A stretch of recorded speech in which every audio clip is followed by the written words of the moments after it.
Sup fam, chop knuckle, hope we are doing well. So today we'll be talking about how to get our children into schools, especially as migrants. This is not our home country. You can imagine as a person, as a parent, relocating from your home country, especially if you're coming on a postgraduate level or you're coming as a skilled migrant, say you got a job in the UK, it will definitely be a concern to you that how will my children study? Will I have to pay school fees? How can I combine the finances? What is going on? How would this be moving forward? On top of thinking about accommodation, rent, new country, this and that.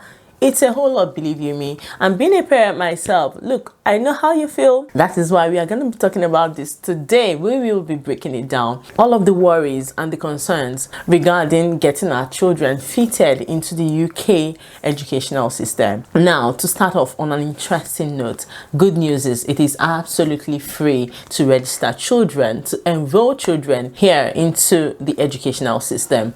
Children from the ages of 3 through secondary school can attend education free of charge, whether they are British nationals or not. Now, having established that, let us break it down how the UK schools are structured. Now, the UK school system is structured into three. There is primary school for children aged 5 to 11, and there is the secondary school for children aged 11 to 16. Now, for the primary year, a child does not have to, that age 5 to 11 is the compulsory age. Now, my first son is 4, he'll be 5 in July, and he currently is in reception. So reception is primary school, main primary school, but more like a preparatory class before he gets into year 1. So year 1 is the full-time primary school. So by the time he's 5, he will be in year 1, which will run through till year 6.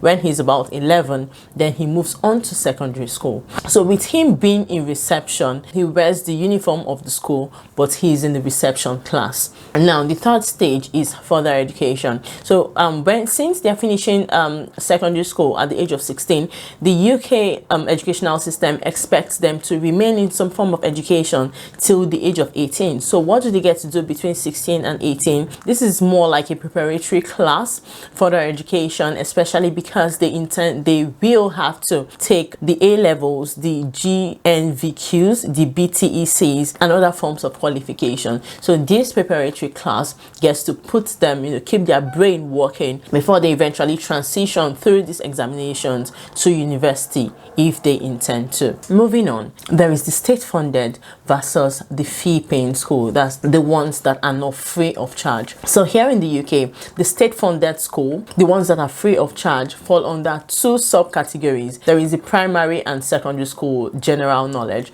and then there is the grammar school. So the difference is the primary and secondary school are the general basic that's the standard one. Then the grammar school is exclusive in the sense that they have criteria of admitting students. Commonly, applicants get to take some form of entrance examination which they'll need to pass. There is a set grade you need to score, you need to hit to qualify for enrollment in grammar school. And there is the fee paying private school, which is generally called the preparatory school or senior school. Now, before we dive into further details on how to go ahead to make an application for a place for our children, let us quickly run through the types of schools in the UK. So there is the community school. These ones are run by the local council and it's not affiliated with business or religious groups. There is the voluntary schools. These ones are run by the local council as well. It is free to be administered as the school deems fit.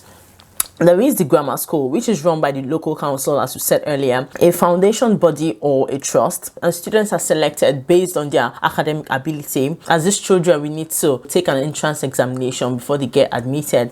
And then there is the faith school. These ones are run by a religious group. My child currently attends a faith school. It's a Church of England school, right? So with faith school, their school curriculum has got some infusion of religious studies, basically to give the children a background of faith in God and services towards God and humanity, which in my own opinion I think does help a lot in shaping their moral understanding. To be fair, to be honest, helps even you as a parent supplement your own training as a parent, the one you do at home, further.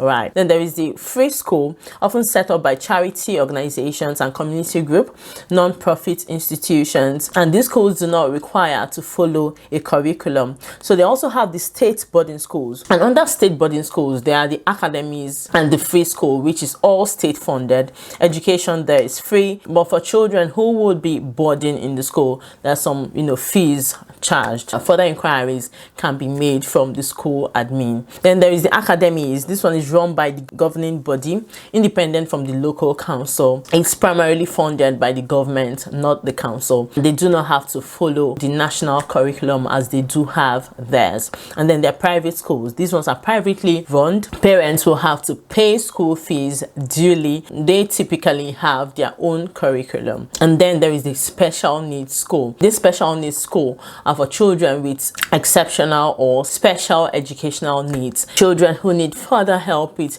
building their learning abilities and stuff. That is what this school is set up for, and they do have a specialized curriculum that will help tailor and suit the needs of individual child. Now, moving on to how to make this application.